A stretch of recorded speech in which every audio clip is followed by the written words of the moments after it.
Ya, Assalamualaikum warahmatullahi wabarakatuh. Waalaikumsalam.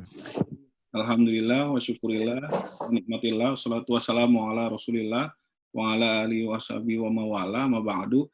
Bapak-bapak sekalian, keluarga besar IKAYAPI, saya ditugaskan oleh pengurus IKAYAPI, dalam hal ini Bang Erik, untuk menjadi moderator pertama dalam diskusi kajian Islam online.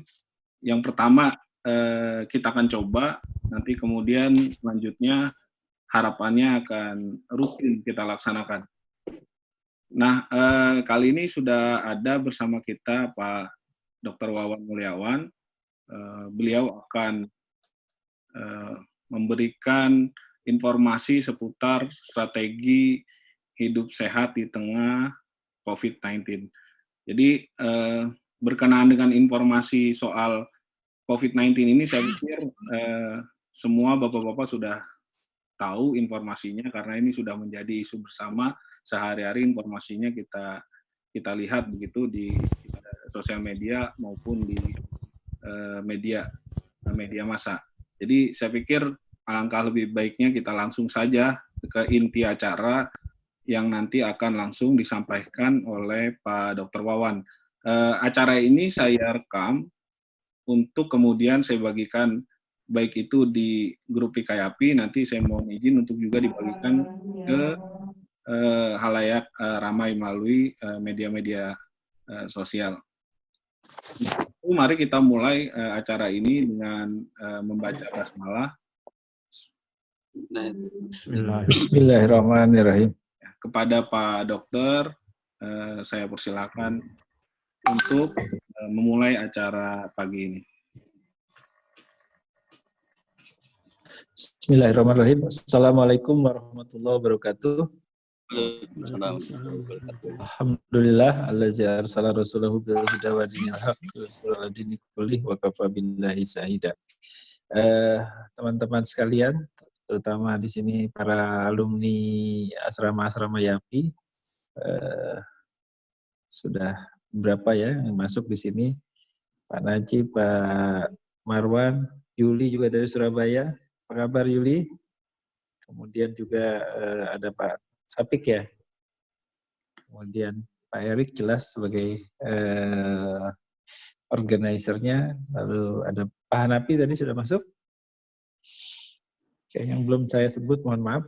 Baik, jadi saya ingin mencoba untuk memulai kajian di IKAYAPI ini, karena menurut saya dan juga Pak Saleh dan Pak Erik, kemarin kita ngobrol-ngobrol, yang penting segera kita mulai saja, kita coba dengan topik yang mungkin nanti akan berlanjut juga.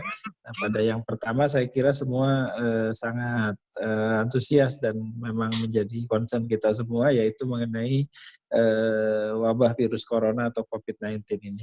Nah, mungkin sebelum kita lanjut kepada pembicaraan, dan saya kira nanti akan lebih banyak saya harapkan diskusi, mungkin Pak Najib bisa menayangkan dulu file sharing yang tadi saya bagikan, sebuah video yang dibuat oleh teman-teman di tempat lain, tapi saya kira itu cukup bagus untuk ditayangkan. Bisa ya Pak Najib ya? Ya. Siap-siap pause. Banyak banget sekarang orang ketakutan karena persepsinya adalah kalau kena corona itu seperti akhir dunia, duka dalam-dalamnya untuk seluruh warga yang ditimpa. Salah mematikan, berbahaya. Makanya bagian dari saya membuat ini adalah supaya tidak lebih banyak lagi korban. Ini garis waktu seseorang yang positif corona. Kamu terinfeksi di sini. Di hari kedua dan ketiga, kamu sudah jadi pabrik virus corona. Oh, lu belum batuk, belum demam, tapi kamu udah nyemprot virus kemana-mana. Hari ketujuh, kamu mulai berasa atau bergejala. Nah, gejala ini puncaknya macam-macam buat semua orang. Sebelum nanti dia pulih dan sembuh. Ada orang yang nggak berasa sama sekali. Ada yang kayak yang demam, batuk, terus sesak, dan yang paling hebat ya harus dibantu untuk bernapas. Dari yang paling ringan sampai yang paling berat, semuanya ini positif. Dan itu kasus yang kritis. Ada mereka yang tidak sama. Mana yang lain?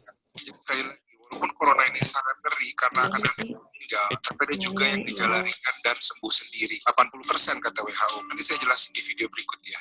Gimana dong, kalau gua batuk-batuk dan demam, maka ini corona?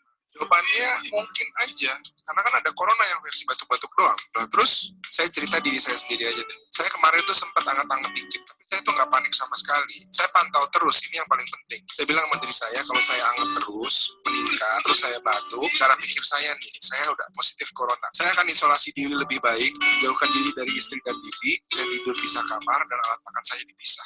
Kalau saya mulai sesak napas, nah di situ baru saya coba cari rumah sakit. Kenapa nggak lebih awal, Wan? Karena di hari-hari awal ini, semua rumah sakit itu penuh. Dan ada kemungkinan saya dilempar sana sini, dan saya jadi bikin penuh ranjang. Padahal banyak orang tua dan mereka-mereka yang udah yang perlu ranjang saya. Tapi yang paling penting adalah semua versi corona ini menular. Itulah kenapa sebisa mungkin kejadian di rumah. Karena walau di kamu virusnya jadi gejala yang ini, bisa jadi gejala lain. Terutama buat mereka yang sudah usia dan rentan. Ini sangat sederhana sekali, tapi semoga bisa membantu kamu tidak serta-merta panik kalau kamu merasa batuk dan demam di hari-hari ini. Oke, sudah selesai ya? Ya. Oke, saya kira itu sebagai pengantar aja video yang mungkin karena bisa menjadi sebuah dasar dari diskusi kita pada hari ini.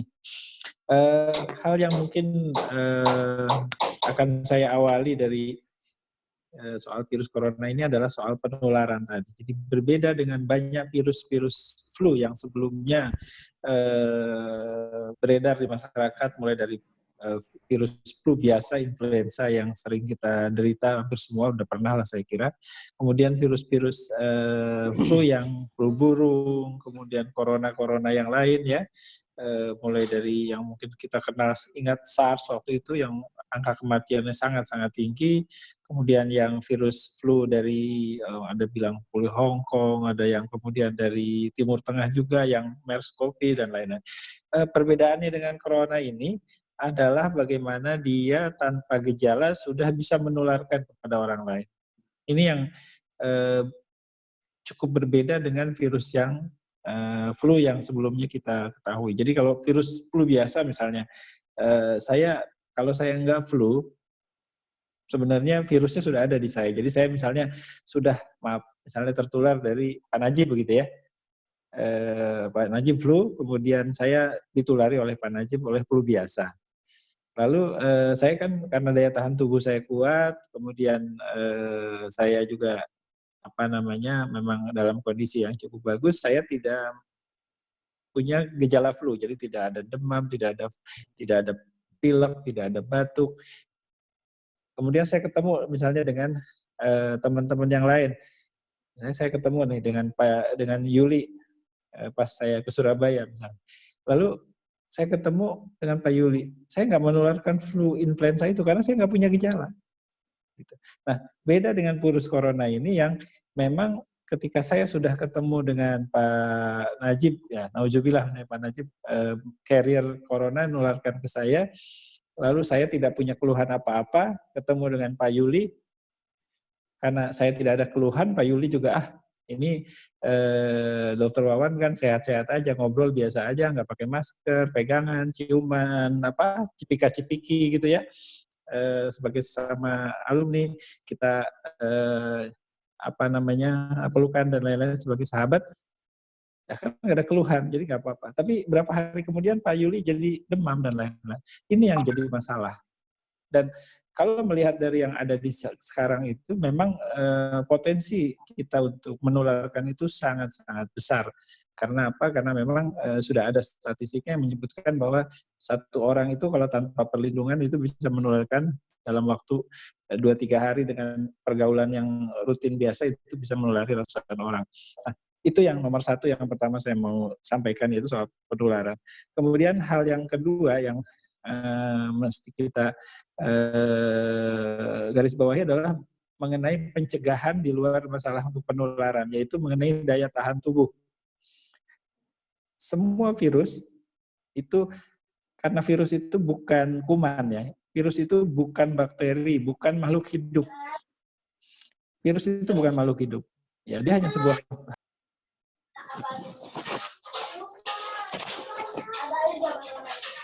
melalui percikan bersin, kemudian dia baru dia bereaksi dalam tubuh kita. Jadi sebetulnya virus itu kalau kita klasifikasikan makhluk hidup atau bukan, sebetulnya dia kan bukan makhluk hidup. Nah, ketika dia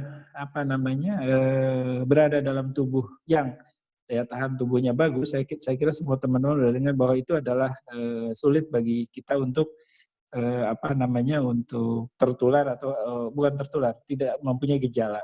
Nah, persoalannya adalah kita terutama yang berada di perkotaan atau kaum milenial sekarang ini, itu kan gaya hidupnya sudah banyak berubah.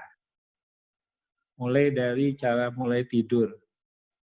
Kerjaan-kerjaan yang ada tuh kadang dikerjakan bisa sampai dengan jam berapa. Saya yakin Pak Najib bukanlah orang yang cepat tidur, pasti dia tidurnya mungkin cukup larut. Bangunnya pagi-pagi sudah harus sholat subuh, nggak mungkin sholat subuhnya dilewatin.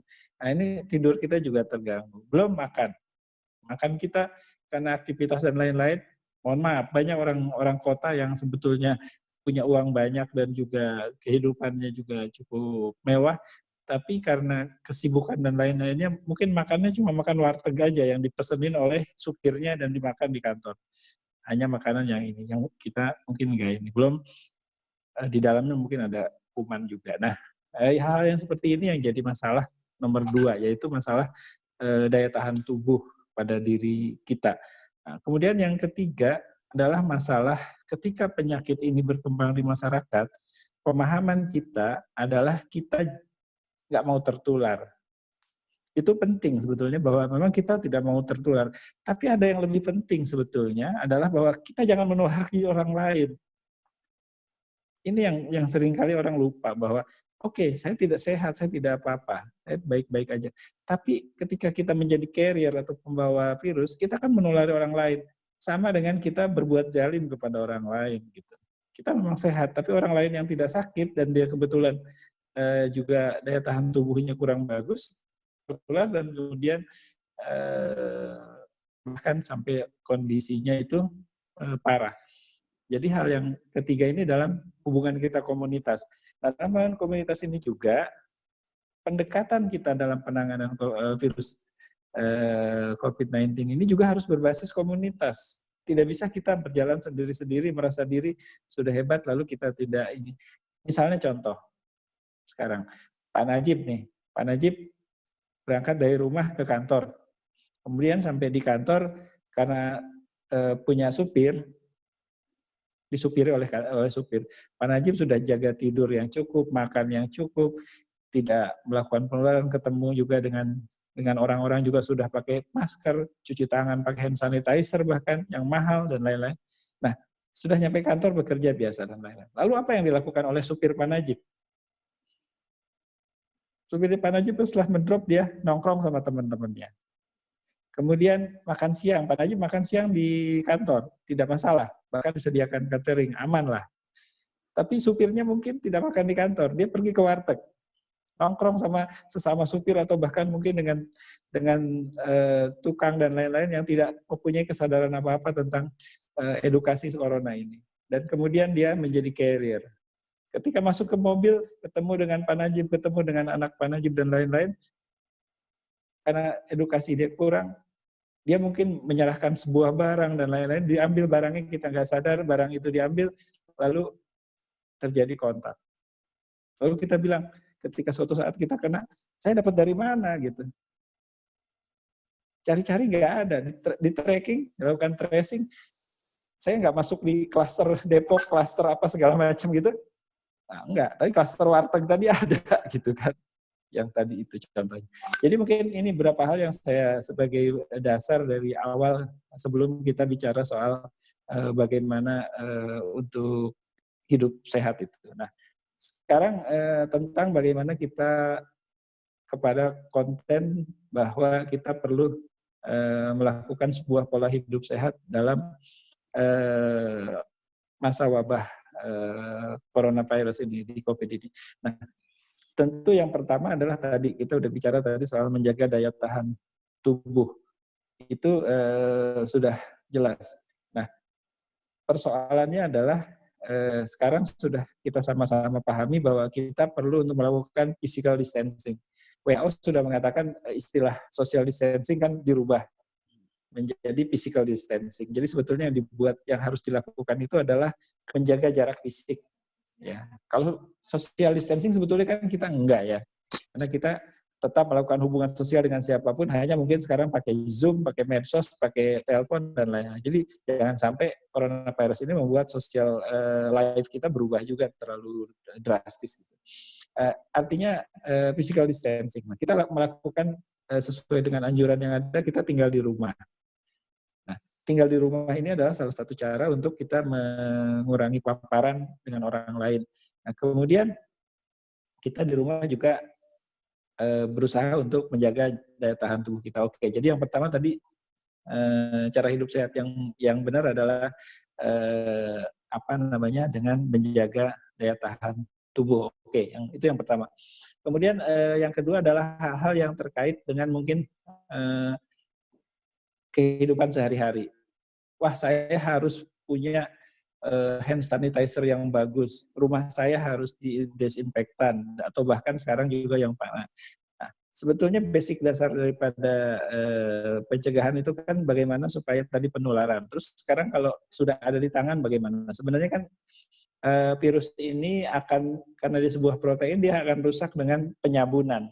Nah, dengan penyabunan ini dia akan hancur si virusnya ini. Jadi sebetulnya kan yang penting kan ada di situ bahan yang bisa merusak proteinnya. Jadi dengan sabun biasa aja dicuci sudah cukup bagus. Ya silahkan kalau memang kita merasa bahwa kita sanggup untuk beli hand sanitizer, kita mau bahkan mungkin ada yang bilang manfaat nggak kalau rumah kita dilakukan desinfeksi. Itu oke lah, mungkin bisa dilakukan. Tapi secara umum sebetulnya perilaku yang terbaik itu adalah jelas. Kalau sekarang kan ada beberapa orang bilang, atau dari pemerintah juga anjurannya, saya tahu anjuran itu tujuannya adalah untuk mengurangi penggunaan sehingga masker tidak menjadi langka. Tapi saya menganjurkan, pakai masker aja deh.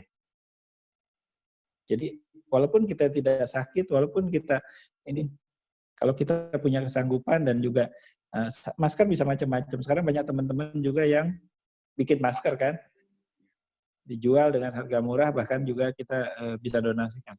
Jadi saya sarankan sih masker tetap dipakai. Yang kedua adalah selalu rajin cuci tangan. Nah, rajin cuci tangan ini sebenarnya berapa kali sehari, nggak ada pedomannya. Nggak ada pedomannya berapa hari. Yang penting adalah ketika kita akan kontak dengan orang lain, kita cuci tangan. Setelah kontak dengan orang lain, kita cuci tangan. Kalau kita kontak pertama kali cuci tangan dengan orang lain, itu tujuannya bukan supaya kita nggak ketularan kan, tapi justru sebenarnya supaya kita nggak menulari orang kan.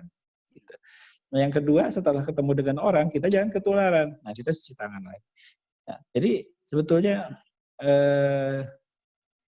yang dimaksudkan itu di situ, isu-isu soal pencegahan atau supaya kita ini hidup sehat dengan pencegahannya seperti apa. Jadi kemudian hal lain adalah hal-hal yang mungkin ditambah sekarang. Oh, saya perlu berjemur enggak nih di matahari? Bahkan ada beberapa tulisan bilang berjemur yang bagus jam 10 sampai jam 12. Saya ingin sampaikan bahwa konsep ini kurang tepat gitu. Sekarang jam 10 sampai jam 12 tuh kita dengan ultraviolet yang ada, ultravioletnya juga udah kurang bagus. Ultraviolet yang jam 10 jam 12 itu bagus. Kita udah dari kecil dikasih tahu kalau mau jemuran itu yang lebih pagi kan gitu. Itu terutama untuk untuk membangkitkan provitamin D itu ya. Nah, jadi saya setuju kalau kita misalnya pagi-pagi jemur, tapi nggak perlulah secara khusus kita harus jemuran sampai siang gitu dan lain-lain ya. Nggak secara spesifik harus begitu yang mengenai hal tersebut.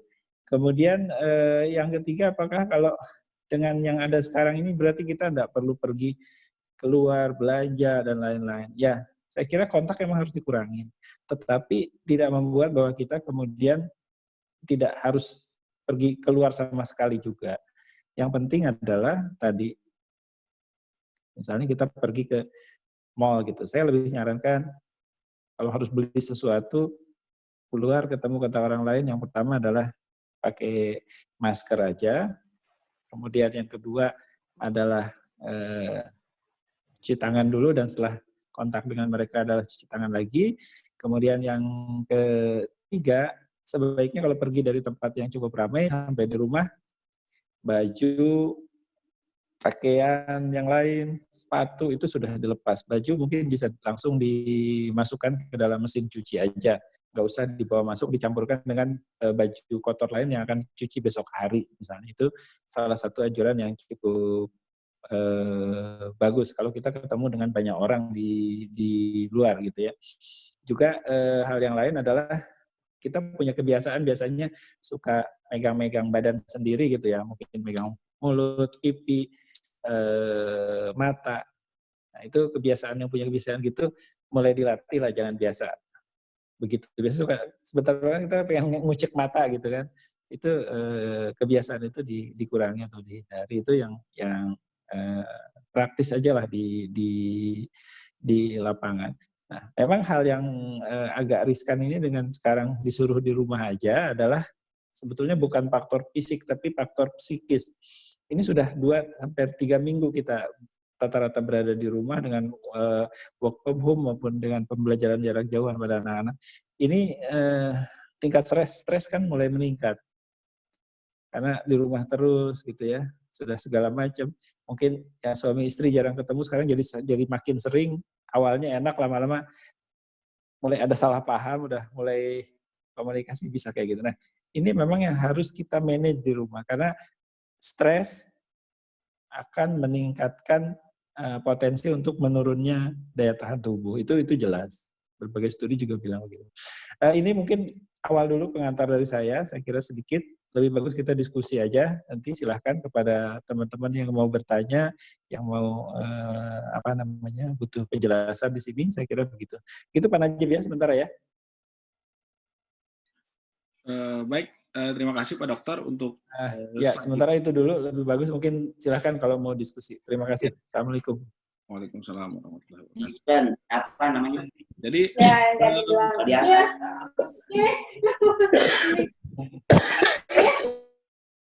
ya, selanjutnya langsung saja ya, nanti bapak-bapak yang ingin bertanya ke Pak Dokter langsung saja di unmute gitu, terus kemudian biar kalau saya buka semua mikrofonnya nanti bertabrakan. Jadi yang mau bertanya silakan langsung unmute saja, kita langsung berdiskusi sesuai dari arahan Pak Dokter tadi.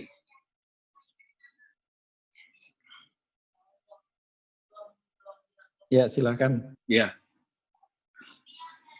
Apakah bisa di-unmute aja, Pak, kalau ya ada yang mau bertanya langsung. Yuli nih. Yuli, gimana, Yul? Baik, ya terima kasih atas penjelasannya Pak Dokter yang sangat jelas dan detail, dan juga Bang Najib yang sudah moderatori. Saya ingin bertanya yang pertama. Maaf, Yul, sebelum kalau kita lihat, perkenalkan dulu aja. Oh iya, baik. Perkenalkan, saya Yuli Sutoto Nugroho dari Asrama Sunan Giri, alumni Asrama Sunan Giri. Ya. Itu ya. Untuk pertanyaannya adalah saya ingin bertanya mengenai kenapa kalau kita lihat datanya, fatality rate di Indonesia itu sangat tinggi, malah melebihi recovery-nya. Kalau kita lihat di negara lain seperti ya Cina atau yang lainnya gitu, malah yang sembuh itu lebih banyak. Bahkan di Indonesia mungkin kedua ya setelah Italia yang fatality rate-nya sangat tinggi itu. Apakah disebabkan dari pelayanannya atau apa? Karena kalau kita lihat juga, kalau kita breakdown lagi dari berbagai daerah, misalnya Jawa Timur itu juga kesembuhannya lebih tinggi. Yang fatality rate-nya tinggi itu justru yang di Jakarta sama mungkin Jawa Tengah ya saat ini gitu.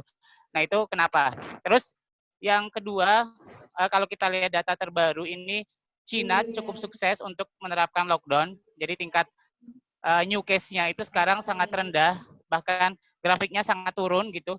Nah, bagaimana kalau Indonesia diadakan lockdown total? Ya mungkin memang ada berbagai problematika, tapi bagaimana pandangan Pak Dokter selaku tim yang dekat di sana gitu. Terima kasih. Baik, langsung aja ya Pak Dokter. Oke.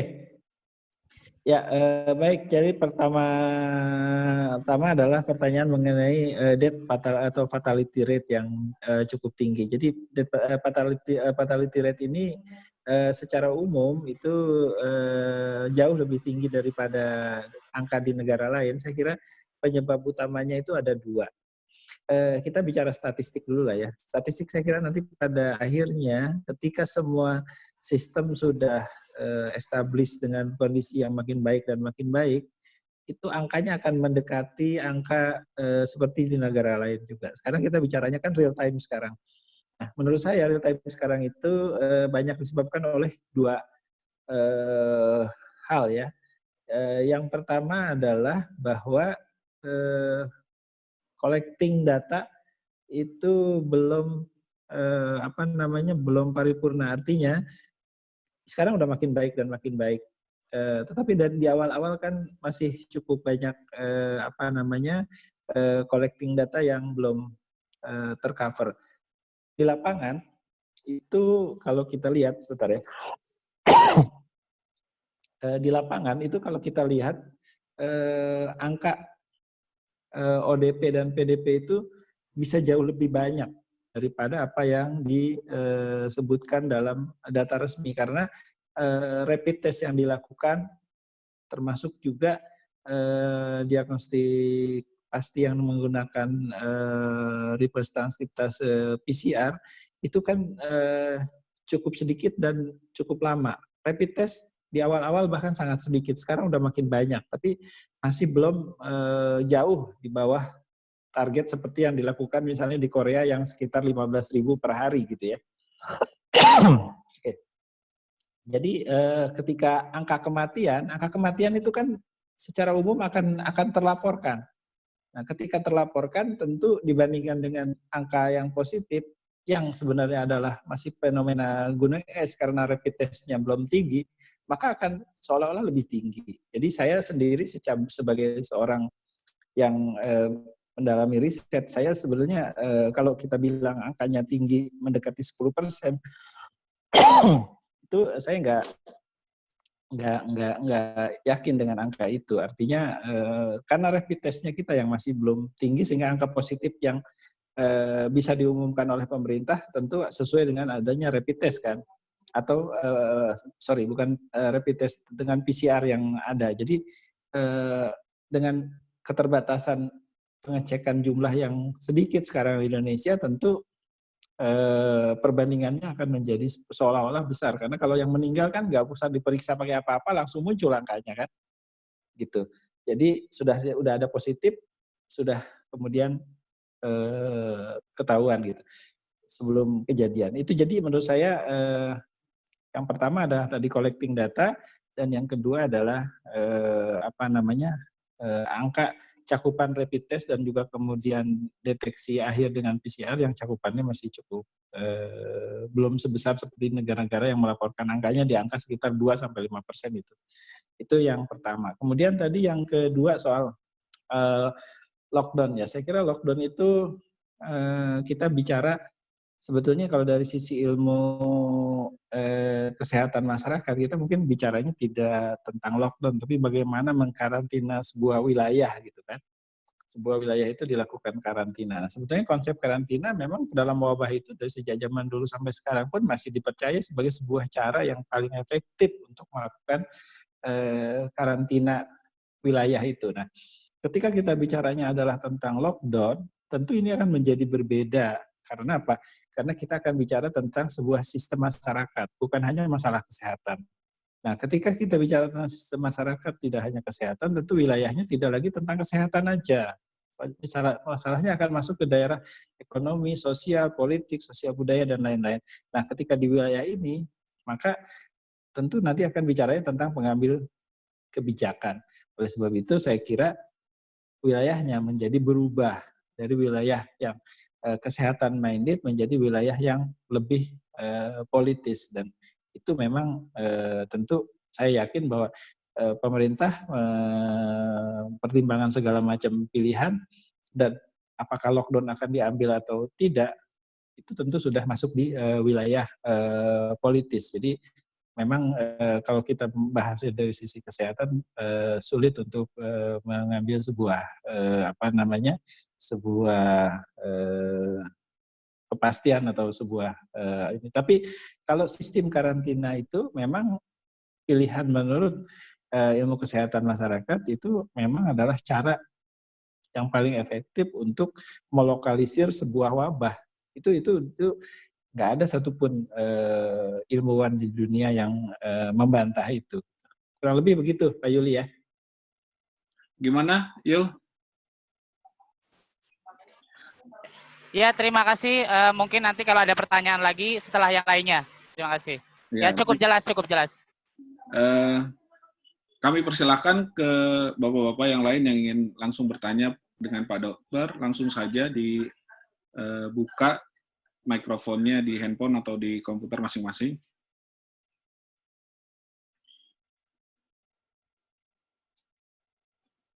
Ya, silakan. Silakan.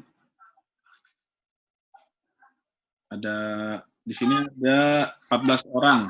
Ada Bang Wawan, Bang Eri, Bang Rofik, Bang Marwan, Bang Syafiq, dan lain-lain. Silakan. Baik, Bang Wawan, silakan. Terima kasih sebelumnya. Assalamualaikum warahmatullahi wabarakatuh. Waalaikumsalam warahmatullahi wabarakatuh. Nama saya sama ya, Bang Wawan ya. Ya beda ujungnya aja, saya Wawan. Ya, kita perhimpunan Wawan sedunia. Ya.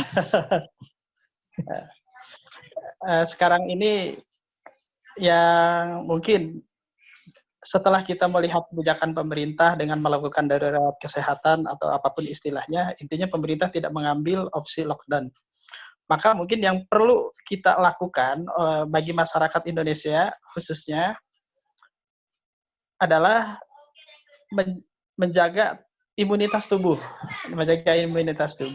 Nah, pertanyaan saya, bagaimana sih sebenarnya proses menjaga imunitas tubuh itu, bagaimana caranya, bagaimana prosesnya, dan yang saya tahu bahwa imunitas tubuh itu berguna untuk melawan virus. Nah, proses melawannya sendiri seperti apa? Karena yang saya pahami dari beberapa literatur, bakteri baik yang ada di dalam tubuh kita itu harus cukup banyak untuk bisa melindungi tubuh dan bisa mengalahkan virus tadi untuk masuk ke dalam tubuh kita, bakteri baik tadi. Jadi bakteri baik itu tetap harus ada di kita.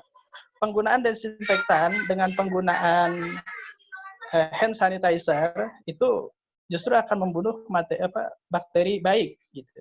Nah, bagaimana pendapat Pak Dr. Wawan ini tentang tentang konsep bakteri baik ini? Karena saya juga masih belum paham tentang apakah virus itu adalah makhluk hidup ataukah antara hidup dan mati. Ini kan masih banyak perdebatan ya di antara para pakar. Kemudian bagaimana peran bakteri itu dalam mengalahkan si virus tadi, dan apa yang kita butuhkan untuk bisa memiliki imunitas yang tinggi itu. Terima kasih, Dokter. Ya, baik, langsung ya, Pak Dokter. Baik, secara umum konsep yang ada dalam masalah imunitas tubuh itu tidak secara langsung mengaitkan antara adanya bakteri baik dengan virus. Jadi daya tahan tubuh kita terhadap serangan virus itu lebih kepada kemampuan tubuh, ya, artinya internal daripada tubuh manusianya sendiri dalam menghambat serangan-serangan virus itu. Nah, artinya tubuh kita itu, ya, setiap kali adanya sebuah serangan, maka sistem imunitas atau perlindungan tubuh itu akan langsung bekerja dengan sangat cepat. Nah, di situ ada secara umum itu ada yang namanya kita tahu sel darah putih kan. Saya kira semua sudah pernah mendengar itu, atau leukosit. Nah, di sana ada bermacam-macam tentara tubuh ya yang bisa untuk menghambat atau membunuh serangan yang dibombardir dari luar. Nah, serangan-serangan ini tentu akan sangat efektif kalau tubuh kita sendiri juga tidak sedang berbagi tugas untuk melawan serangan yang lain atau mempunyai fokus yang lain. Tubuh yang sedang mengalami sebuah serangan lain, misalnya ada orang dengan infeksi juga, misalnya orang itu dia kena demam berdarah, dia itu kena tifus, atau bahkan bukan penyakit infeksi tetapi sebuah penyakit yang secara kronis berada dalam tubuh, misalnya diabetes atau misalnya penyakit-penyakit yang kita derita secara kronis, itu akan menyebabkan berkurangnya kemampuan tentara tubuh ini, terutama sebetulnya tidak hanya leukosit, tapi juga ada beberapa lagi, itu berkurang bala tentaranya ini karena mempunyai fokus yang terbagi gitu. Sehingga daya tahan tubuh kita menjadi turun itu secara logika sederhana adalah ketika kemampuan bala tentara ini berkurang karena harus menghadapi berbagai front peperangan, atau jumlah daripada bala tentaranya kurang, kan itu. Yang ujung-ujungnya adalah ketika ada serangan musuh yang cukup gencar, karena virus ini ketika dia berada di tubuh inang atau di tubuh kita kan replikasi atau pertambahannya sangat luar biasa, yang nggak cukup bala tentara tubuh kita untuk melawan ini. Ya, gimana pun logikanya adalah ketika kita punya 5 melawan 5, mungkin 1 lawan 1, tapi ketika kita cuma ada 5 melawan 1000, kalau memang tentaranya bukan pasukan khusus, kan susah juga. Walaupun pasukan khusus juga 5 lawan 1000 ya babak belur juga. Jadi secara umum konsep dasarnya tetap seperti itu. Jadi saya mungkin menjelaskannya lebih awam ya, seperti itu. Jadi memang kondisinya adalah seperti itu. Oleh sebab itu, untuk meningkatkan imunitas tubuh atau meningkatkan daya tahan tubuh kita, maka kita harus berusaha pertama, jangan terkena oleh infeksi penyakit lain. Di lapangan, sekarang ini pada waktu wabah coronavirus ini, banyak sekali kita menemukan kasus yang disebut sebagai overlap. Jadi ada orang yang kena demam berdarah, orang yang kena misalnya infeksi kemudian kena serangan ini ya, dia memang sedang lemah, dan ketika kena serangan ini, yang juga serangannya cukup menyebabkan gangguan di paru-paru, wah akhirnya kalau kita lakukan pemeriksaan bermacam-macam ini, kumannya lebih dari 2 bahkan gitu. Atau virus atau bakterinya itu bisa lebih dari 2 saja gitu. Nah ini yang jadi masalah. Kemudian kan kita juga tahu bahwa pada orang tua itu lebih rentan. Ya, karena tadi memang pada orang tua si bala tentaranya mungkin banyak. Tetapi kemampuan daripada bala tentaranya ini, yaitu baik sel darah putih maupun bala tentara yang lain ya di sistem tubuh kita, itu sudah turun kemampuannya si bala tentaranya ini, sehingga walaupun jumlahnya misalnya cukup, tapi dia lemah.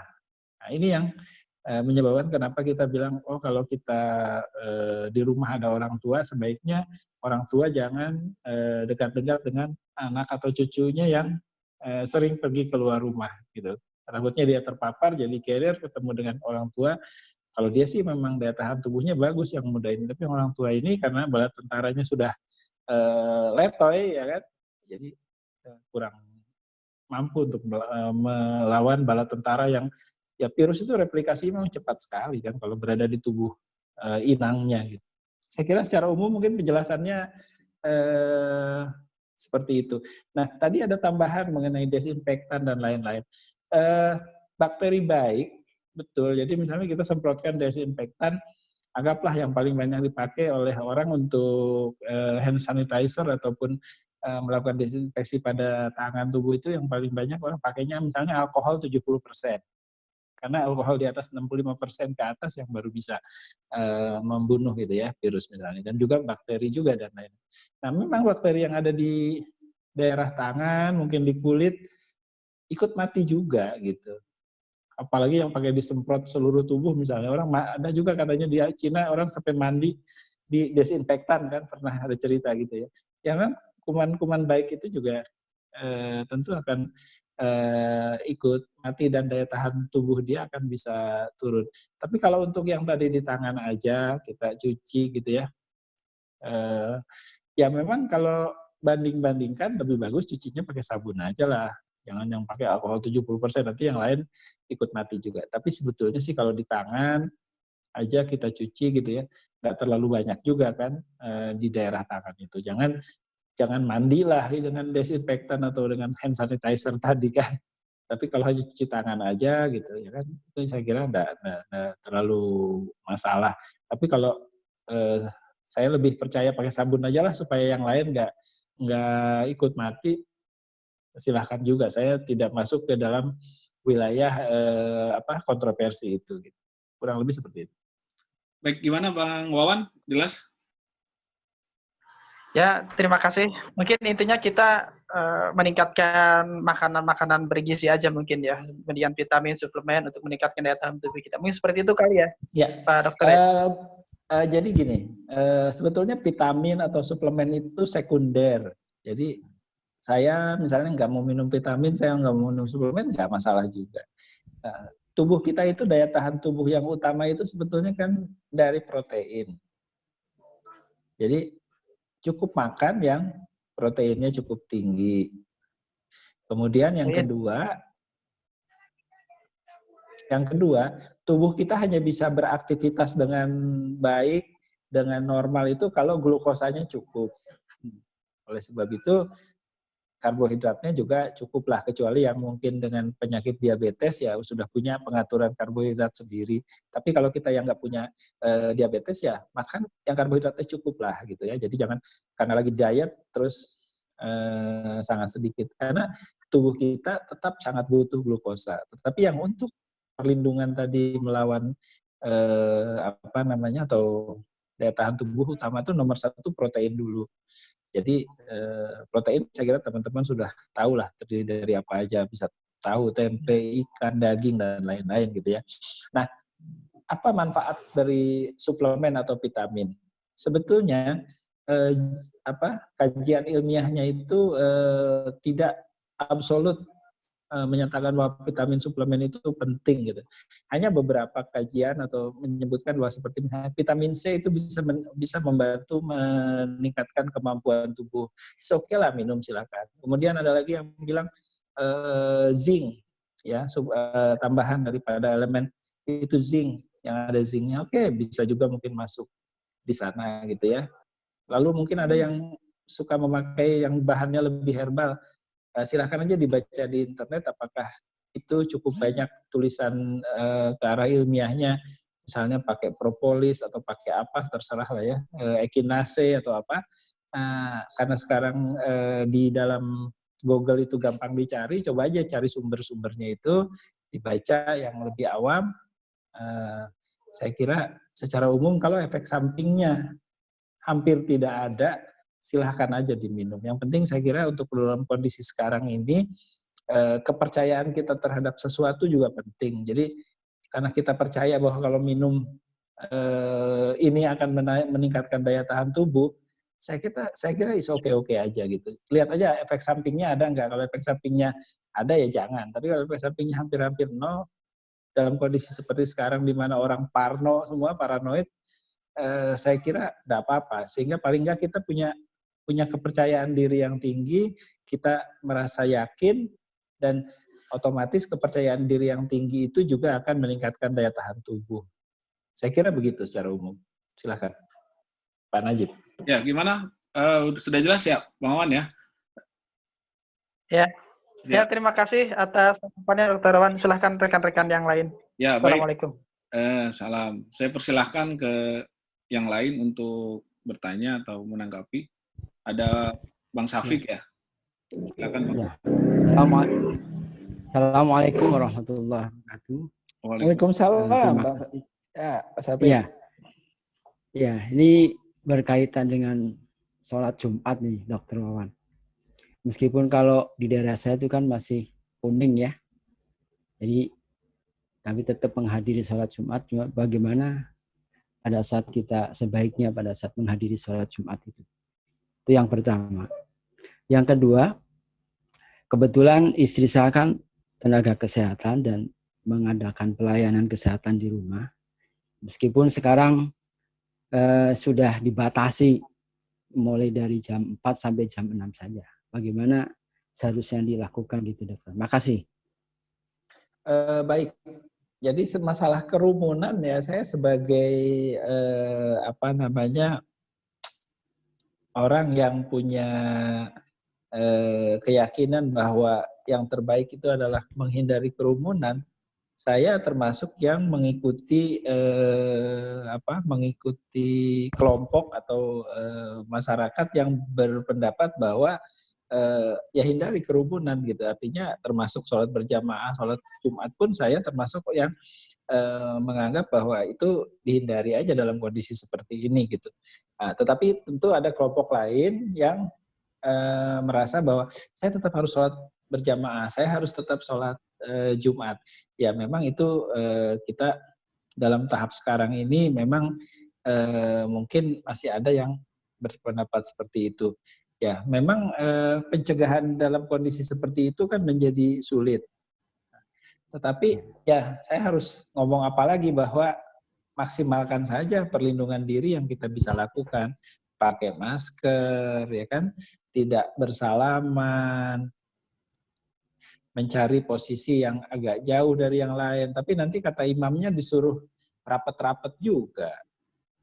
Aneh juga ada orang sholat berjamaah tapi jaraknya 2 meter gitu kan, misalnya gitu. Jadi saya memang terus terang tidak bisa memberikan sebuah solusi permanen terhadap permasalahan seperti ini karena konsep dasar yang saya percaya bahwa hindari kerumunan itu yang menjadi hal yang saya yakini gitu. Jadi memang kalau ada teman-teman yang tetap melakukan hal seperti itu, saya hanya bisa bilang ya manfaatkan aja semua alat perlindungan diri yang paling maksimal. Yang pertama adalah tadi pakai masker. Maskernya yang sebaiknya yang N95, jangan masker bedah yang seperti yang saya pakai ini. Masker bedah yang saya pakai ini masih bisa virusnya nembus. Pakai yang N95 yang sampai 0,01 atau 0,1 mikron itu perlindungannya. Kemudian yang kedua ya, mungkin harus pakai baju yang panjang, atas panjang, bawah panjang, lalu pakai sarung tangan juga. Kepala juga termasuk, gak cuma kupiah, tapi kalau perlu pakai kupluk.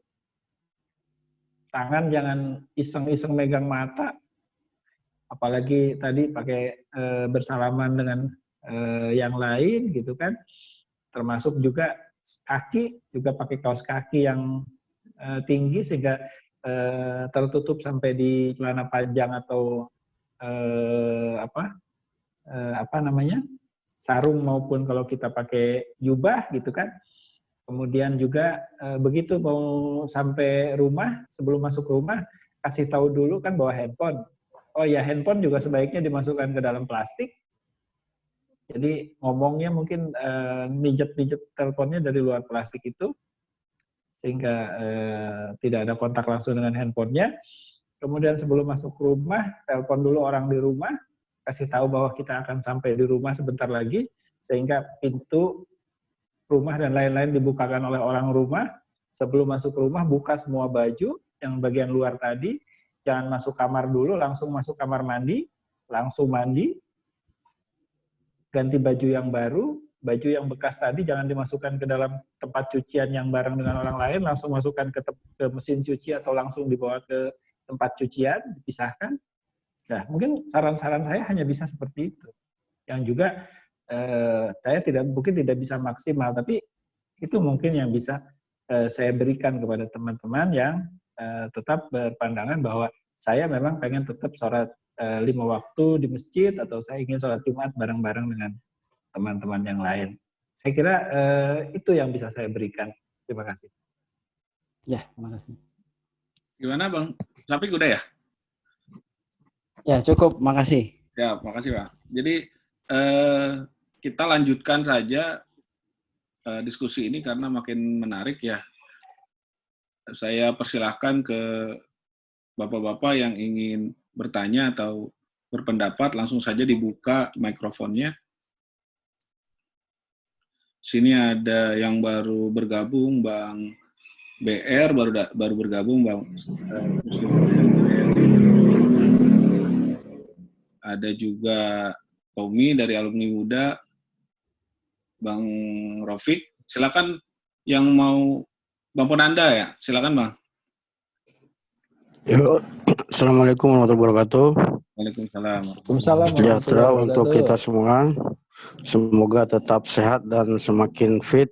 Dan salut buat Pak Dokter dan juga salam buat para tenaga medis yang lain. Doa kami untuk kita semua terkait dengan menjaga jarak dan lebih baik di rumah saja nih Pak Dokter. Ini kebetulan kan ada beberapa elemen mahasiswa yang ya kadang-kadang memang kami kan bukan tahan gitu bahasanya. Jadi di samping saran-saran yang Pak Dokter tadi berikan sudah ya ada beberapa teman yang mengatakan, Bang, kita ini bukan tahanan rumah, jadi tidak bisa sudah 16 hari di rumah begitu kan, dan keluar pun seperlunya saja. Jadi intinya apa yang kita sepakati bersama bahwa hindari kerumunan, kalaupun harus terpaksa keluar tetap tingkatkan alat pelindung diri masing-masing. Istilahnya ikhtiar sudah maksimal dilakukan gitu. Dan bahkan di asrama pun meski ada sholat berjamaah tapi jaraknya tetap itu yang agak aneh, 1 meter, 1,5 meter dikasih jarak gitu kan. Karena memang tetap untuk membawa marwah kebersamaan itu, maka kerumunan meskipun community apa istilahnya small community tetap selalu ada gitu. Nah, yang miris adalah bagaimana ketika bertemu atau berjumpa dengan orang-orang yang, mohon maaf dalam bahasa saya, adalah sombong luar biasa, yang istilahnya udah semua juga akan mati gitu kan. Bahasa saya bahkan bukan masalah matinya, justru menularkan virus dan menjadikan virus itu semakin berkembang gitu yang kita permasalahkan gitu. Maka hindari kerumunan adalah sebuah keniscayaan gitu.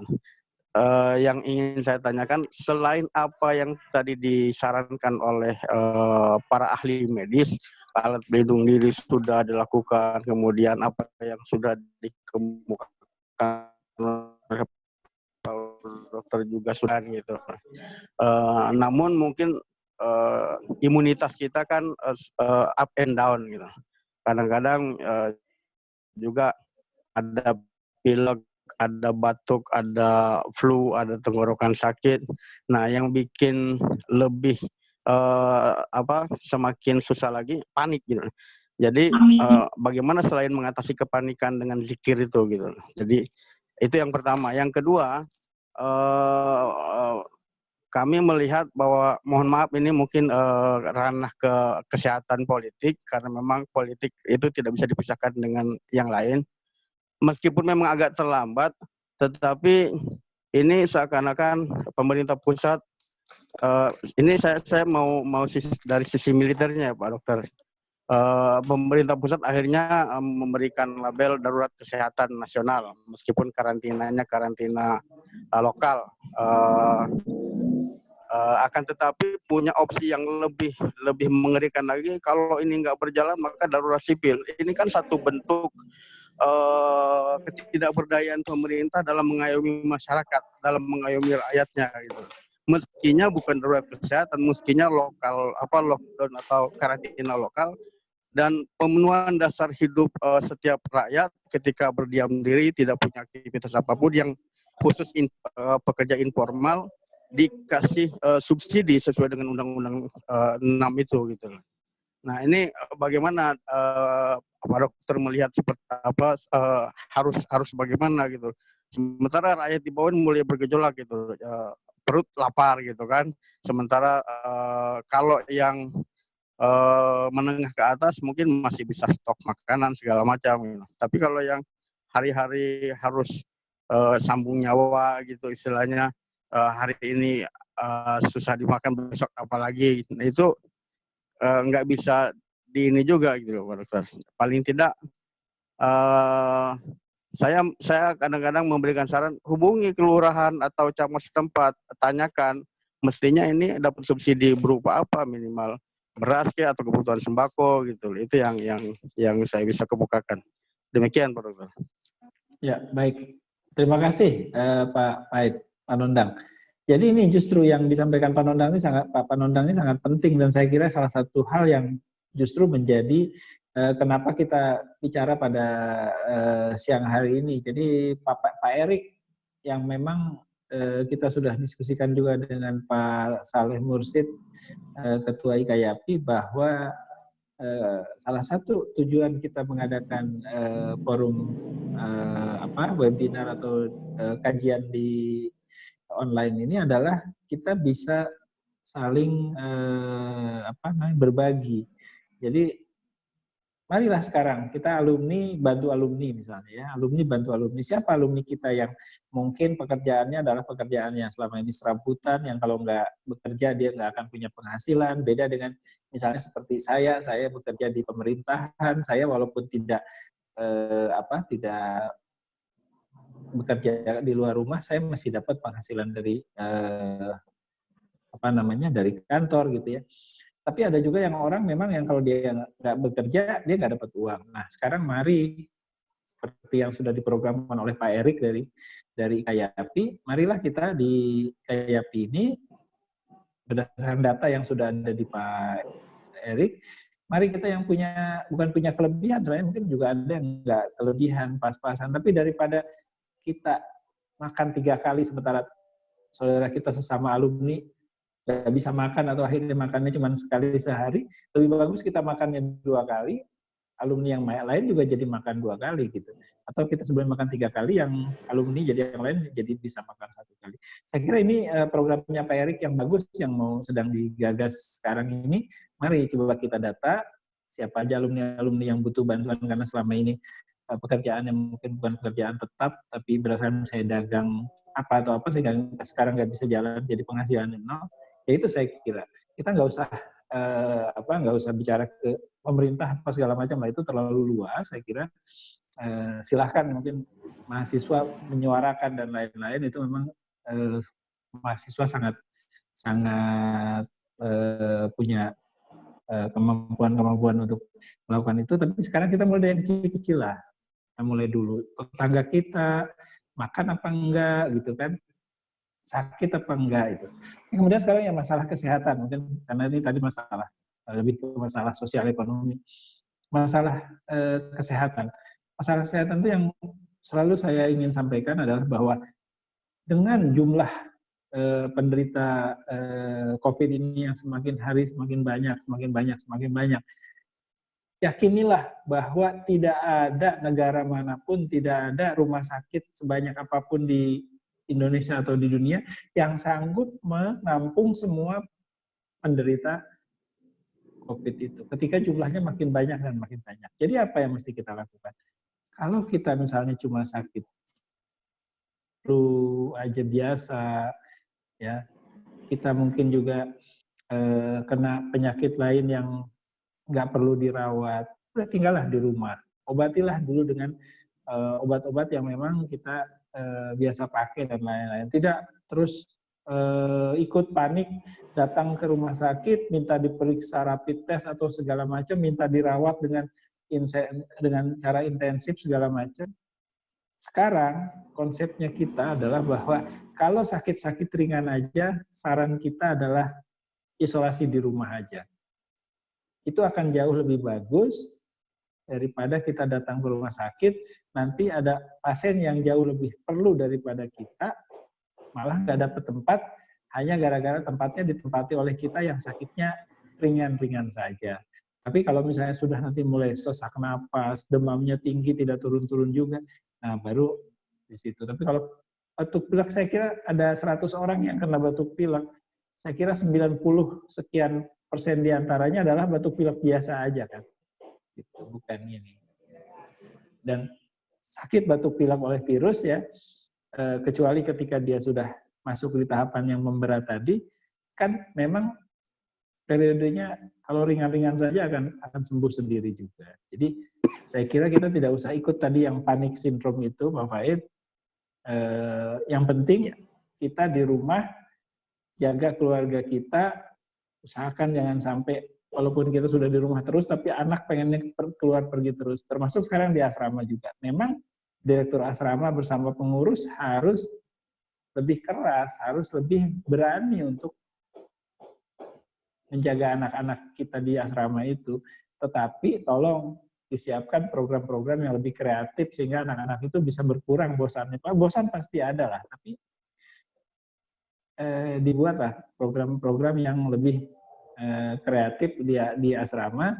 Kalau memang di situ lingkungannya terjaga, misalnya di asrama ada 20 orang atau 30 orang, lingkungannya bisa terjaga, tidak ada keluar masuk yang signifikan. Sebetulnya kan yang orang ini masih dalam sebuah lingkungan yang sama gitu. Tapi ya berarti jangan sampai ada yang suka keluar masuk dari asrama. Dia tetap tinggal. Selama itu 20-30 orang itu ada di lingkungan sama, mau sholat jamaah bareng kek, mau bikin sholat Jumat bareng-bareng kek, tapi semuanya sehat, tidak ada kontak dengan orang luar, kan nggak ada masalah. Gitu. Yang nggak bisa dijamin kan nih, anak mahasiswanya bisa dijamin nggak keluar masuk dari asrama, terus pengaturannya nggak ketat. Itu yang jadi masalah. Terima kasih.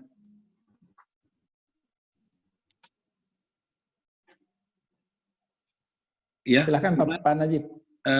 Bang Direktur gimana tanggapannya? Cukup ya? Pak Faid? Ya, cukup Pak Najib. Siap. Cukup Pak Najib, cukup. Mungkin yang lainnya Pak Najib. Ya, mungkin nanti ada 1 atau 2 lagi bapak-bapak yang ingin berdiskusi dengan Pak Dokter. Nanti akhirnya kita akan tutup dengan doa, nanti akan dipimpin oleh Pak Direktur, ya, Direktur Asrama, Pak Pait ya. Boleh saya bicara? Siap Pak. Silakan. Saya perkenalkan Iman Lukman ya. Saya nama Iman Lukman, alumni ASG. Saya keluar dari asrama tahun 91. Tadi ada yang bicara masalah supaya kita nggak paranoid ya.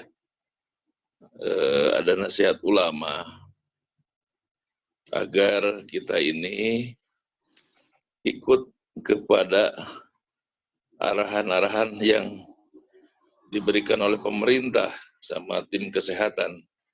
Seperti apa yang tadi disampaikan oleh Pak Dokter kita, karena beliau yang lebih ahli dalam masalah kesehatan ya. Ya seperti ya diusahakan kita tidak keluar rumah kecuali hal-hal yang sangat perlu. Ini juga termasuk masalah-masalah sholat berjamaah gitu ya. Juga Jumatan mungkin di daerah-daerah yang sudah akut ya virusnya seperti Jakarta atau daerah-daerah tertentu itu memang sebaiknya sudah mulai dihindari gitu ya. Karena ternyata memang apa yang disampaikan oleh tim medis atau apa yang disampaikan Pak Dokter tadi, dengan adanya interaksi itu memang lebih mudah untuk terjangkitnya penyakit corona ini. Itu yang disampaikan oleh para ulama ya. Nah, juga terus juga yang harus kita yakini bahwa apa yang terjadi sekarang ini, kalau tadi yang disampaikan Pak Dokter kan adalah tinjauan medis ya, atau tinjauan zahir ya secara kesehatan. Mungkin ada tinjauan agama ya, bahwa ini apa yang terjadi sekarang ini adalah semuanya kehendak Allah, ya, kehendak Allah.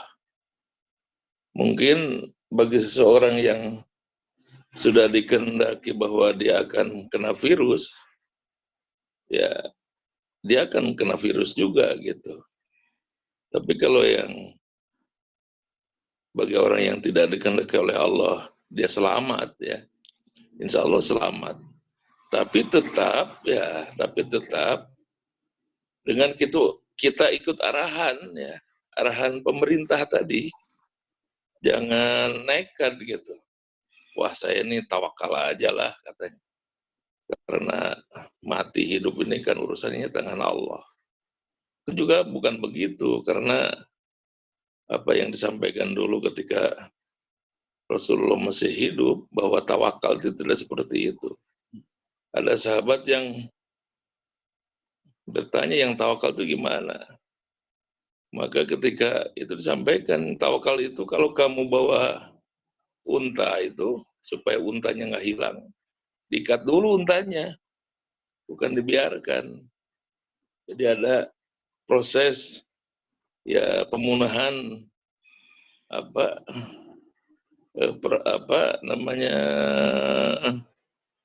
usaha secara kesehatannya, secara zahirnya, baru kita tawakal kepada Allah. Kalau kita sudah berusaha, udah pakai masker, ya, udah menjaga jarak, udah tinggal di rumah, ya, baru kita serahkan diri sepenuhnya kepada Allah. Jadi kalau insya Allah itu ketakutan itu akan hilang juga, ya, malah sampai stres. Sekarang nggak sedikit orang ya mungkin sudah mulai ke arah stres gitu, karena kurang makan gitu, terus juga kondisinya makin menakutkan, makin mencekam. Ini saya pikir mungkin untuk kita, supaya kita ini hati kita gitu ya, yakin bahwa ini adalah memang kehendak Allah. Terus usaha secara amalan, Pak, secara amalan. Saya pernah dengar ada seorang ulama ya di luar negeri yang meminta kita ini, sekarang ini mungkin bagi orang-orang yang tidak terlalu banyak interaksinya dengan orang-orang lain ya, itu sering baca ini Pak, tasbih Nabi Yunus. Tasbih Nabi Yunus minimal 300 kali. Apa itu tasbih Nabi Yunus? La ilaha illa anta subhanaka inni kuntu minadh dhalimin. La ilaha illa anta subhanaka inni kuntu minadh dhalimin. Itu 300 kali Pak ya. Satu hari ya. Bagi mungkin seperti Pak Dokter nih yang banyak interaksinya, apalagi sekarang Masya Allah beliau ini adalah garda terdepan ya untuk menghadapi masalah corona ini ya, karena tim kesehatan ini adalah garda terdepan ya untuk menjaga kita masyarakat termasuk negara juga semuanya. Itu katanya sampai 1000 kali tasbih Nabi Yunus itu dibaca ya, la ilaha illa anta subhanaka inni kuntu minadh dhalimin. Ya daripada kita di mobil mungkin ya mendengar hal-hal yang kurang baik gitu ya, kita baca itu aja, la ilaha illa anta subhanaka inni kuntu minadh dhalimin. 1000 kali. Bagi teman-teman yang banyak urusan keluar, kalau bisa usahakan 1000 kali, malah mungkin bisa lebih, boleh lah ya, la ilaha illa anta subhanaka inni kuntu minadh dhalimin. Nah terus juga ada doa ya, doa ketika menghadapi masa-masa genting ya sekarang. Masa-masa genting ini, mohon maaf nih, mungkin ada teman-teman yang lebih paham ya. Ini saya anggap saja ya, orang Sunda mah mau patahan mau jadi kameri ya. Ya ada satu doa ketika genting ya. doanya gimana? Nanti coba saya akan kirim di grup ya, di grup itu tim pembangunan nanti saya kirim intinya. Allah, la ilaha illallah adimul halim, la ilaha illallah rabbul arsyil azim, la ilaha illallah rabbus samawati wal ardi wa rabbul arsyil karim. La ilaha illallah adimul halim, la ilaha illallah rabbul arsyil azim, la ilaha illallah rabbus samawati wal ardi wa rabbul arsyil karim. Itu boleh Pak? Ya minimal ya sekarang 40 kali, ya 40 kali, 41 kali, atau ya semampunya sebanyaknya boleh. Ya minimal setiap doa kita baca 3 kali lah ya. Lagi habis sholat ya kita baca 3 kali. La ilaha illallah adimul halim, la ilaha illallah rabbul arsyil azim, la ilaha illallah rabbus samawati wal ardi wa rabbul arsyil karim. Itu doa ketika Rasulullah menghadapi masa-masa sulit, masa genting. Nah sekarang mungkin termasuk dalam kondisi seperti itu. Ya. Itu barangkali yang saya sampaikan. Ya. Baik. Dan kita berdoa nih khusus untuk Pak Ketua ya. Ya. Beliau mudah-mudahan dijaga sama Allah ya. Dan termasuk kita semua, keluarga kita, tetangga kita ya, teman-teman kita semuanya ya, alumni asrama kita dijaga sama Allah ya. Mudah-mudahan apa yang disampaikan itu ada manfaatnya. Mohon maaf ya. Amin. Assalamualaikum warahmatullahi wabarakatuh. Waalaikumsalam. Terima kasih Bang. Ya. Mungkin Pak Najib ya. Itu tadi yang disampaikan Pak Iman tuh bagus juga, yang artinya memang saya kira kalau kita yakini, kita ikhlas, kita lakukan dengan sepenuh hati, saya kira bisa membantu meningkatkan daya tahan tubuh juga kan. Ya. Terus yang kedua tadi mengenai amalan itu mungkin bisa juga kita lakukan setiap kali nyuci tangan juga, kita waktu kita pakai hand sanitizer, la ilaha illa anta subhanaka inni kuntu minaz zalimin, itu kan nggak kerasa, mungkin udah 300 kali itu. Iya. Bisa juga. Jadi kalau khusus baca mungkin bukan males ya, tapi nggak ini, tapi saja, mungkin bisa boleh, seperti kapan saja. Nah, kayak gitu, bisa juga, itu bagus juga. Terima kasih. Iya.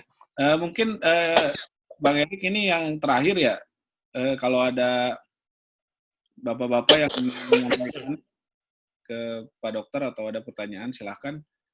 Saya berikan kesempatan yang terakhir, nanti setelah ini kita akan berdoa bersama.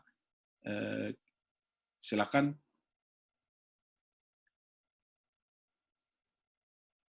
Ada lagi gimana? Jika ingin berbicara, klik aja ininya Pak, tombol mikrofonnya, unmute-nya. Baik, kayaknya itu yang terakhir ya, tadi dari Bang Iman Lukman ya, yang terakhir, karena kayaknya tidak ada lagi yang ingin menyampaikan pandangannya atau bertanya dengan Pak Dokter. Mungkin sebelum kita tutup, saya ingin meminta Pak Dokter untuk menyampaikan statement terakhir. Mungkin dari saya juga ada beberapa hal yang kita perlu tahu terkait hal-hal teknis, terutama bagaimana tips-tips untuk menjaga imunitas tadi, dan juga tadi kalau disampaikan bahwa ada peran komunitas, kita ingin tahu juga bersama-sama bagaimana kita baiknya membangun komunitas terkecil, misalnya RT, RW, lingkungan rumah, supaya kita juga bersama-sama terlindungi, karena ada beberapa tempat yang belum teredukasi dengan baik bagaimana cara menanggulangi bahayanya virus ini. Bahkan ada beberapa tempat yang mungkin ya terlalu berlebihan begitu. Saya kayak di pos sebelum masuk perumahan saya ini, tiap masuk disemprot, Pak Dokter masuk disemprot, keluar disemprot gitu. Jadi mungkin Pak Dokter bisa di rumah disemprot lagi ya. Mungkin biar nanti kita mungkin di lingkungan sekitar kita bisa sampaikan bagaimana hal-hal pencegahannya. Silakan Pak Dokter. Ya, jadi kembali ke masalah menjaga imunitas ya. Pertama tentu tahapan pertama yang mencegah jangan sampai ada penularan kepada kita maupun kita menulari orang lain. Caranya tadi ya yang paling sederhana aja, kita mencegah ada kontak langsung karena memang virus ini ditularkan terutama dari adanya droplet atau percikan ketika orang bicara, bersin dan lain-lain. Dan ini bisa misalnya percikannya kena tangan, ya tangannya kita pakai salaman kan masih ada tadi. Walaupun dia tidak bertahan sangat lama, tapi bisa dalam beberapa jam masih tetap kalau kita kontak dengan orang lain itu masih bisa terjadi. Kemudian tadi pencegahan lain, jangan biasakan, karena kita kadang lupa, jangan ngucap-ngucap mata dan lain-lain itu. Kemudian juga kalau yang perlindungan langsung alat, saya kira yang nomor satu sih paling jauh ya masker aja lah, itu aja sudah cukup. Yang kedua tinggal tangan kita biasakan untuk cuci tangan. Cuci tangan yang paling mudah aja lah, pakai air mengalir sama sabun. Itu kumannya kalau dengan sabun udah pasti si virusnya akan rusak. Jadi tidak harus pasti ada hand sanitizer, ada disinfektan segala macam. Ya kalau yang mau pakai, yang mau ini silahkan aja, saya tidak melarang. Tapi dengan sabun saja sering cuci tangan itu sudah cukup bagus, terutama nanti anak-anak kita ya, karena anak-anak kita biasanya makan langsung makan aja, Pak Iman bilang dihuapin langsung, kata Pak Iman kan. Nah itu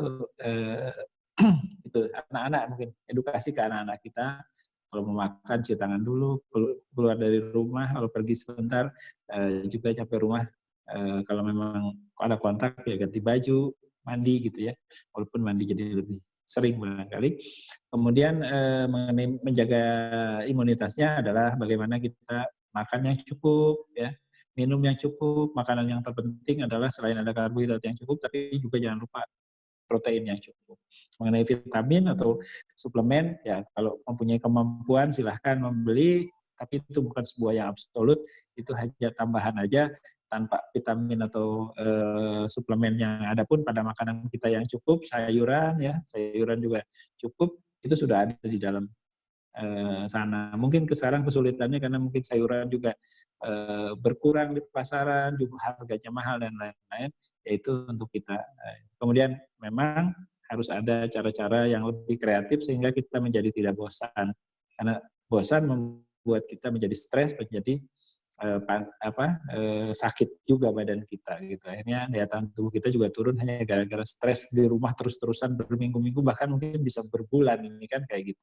Jadi harus lebih kreatif lah kita, terutama untuk anak-anak kita ya. Kalau kita mungkin ngatasi stres lebih mudah, tapi anak-anak akhirnya dia kabur, loncat pagar dan lain-lain kan, walaupun sudah kita larang gitu kan, karena dia sudah nggak sabar pengen main. Nah, ini yang mungkin bikin kegiatan-kegiatan kreatif. Kayak mungkin bisa bikin acara kreatif yang online yang bisa diberikan juga ke teman-teman kita yang ada di rumah, saya kira.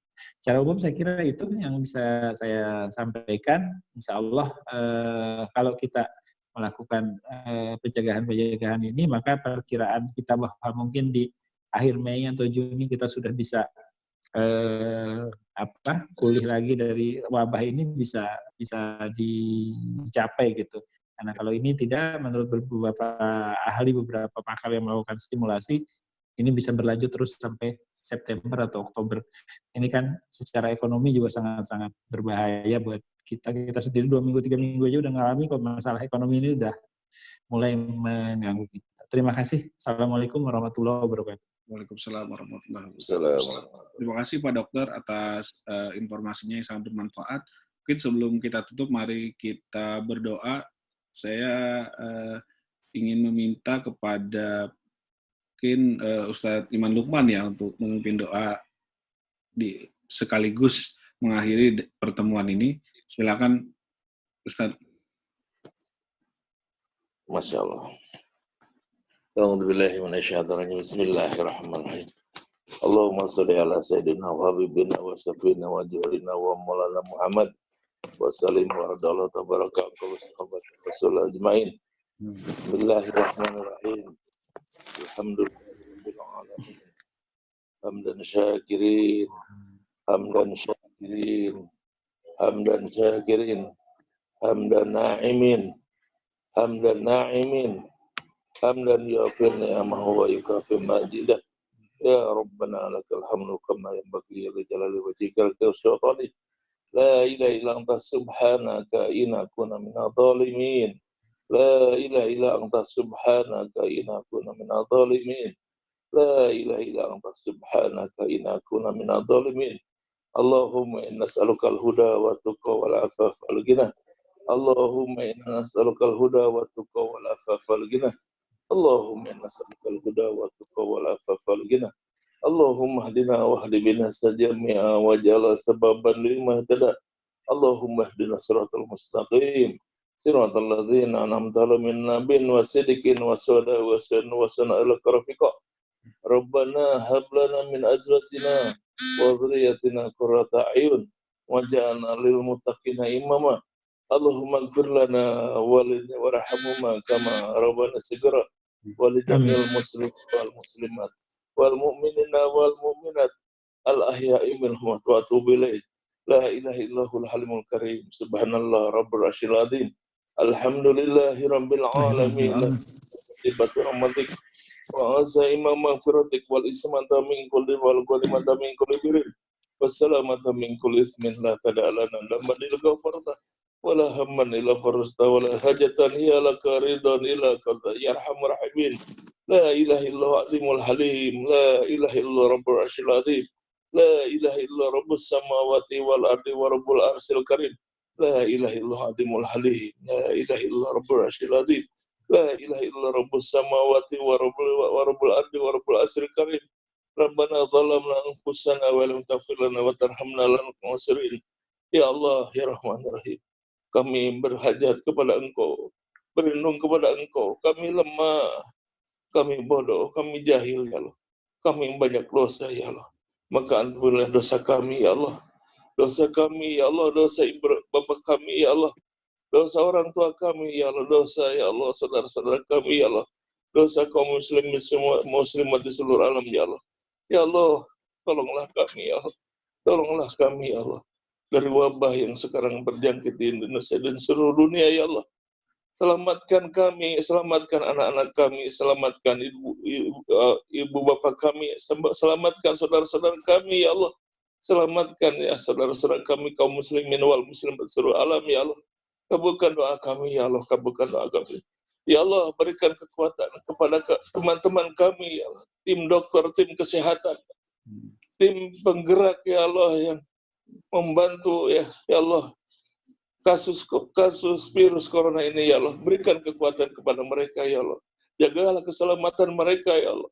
Jagalah kekuatan seluruh umat Islam seluruh alam, ya Allah. Kabulkan doa kami, ya Allah. Kabulkan doa kami, ya Allah. Kabulkan doa kami, ya Allah. Rabbana taqabbal minna innaka antas samiul alim wa tub alaina innaka antat tawwabur rahim. Rabbana ya Allah atina fid dunya hasanah wa fil akhirati hasanah wa qina adzabannar. Wa sallallahu sayyidina Muhammadin wa alihi wasallam. Subhana rabbika rabbil izzati amma yasifun. Wa salamun alal mursalin walhamdulillahi rabbil alamin. Nasaluka jifa al-Fatihah. Fatihah. Alhamdulillah. Iya, dalam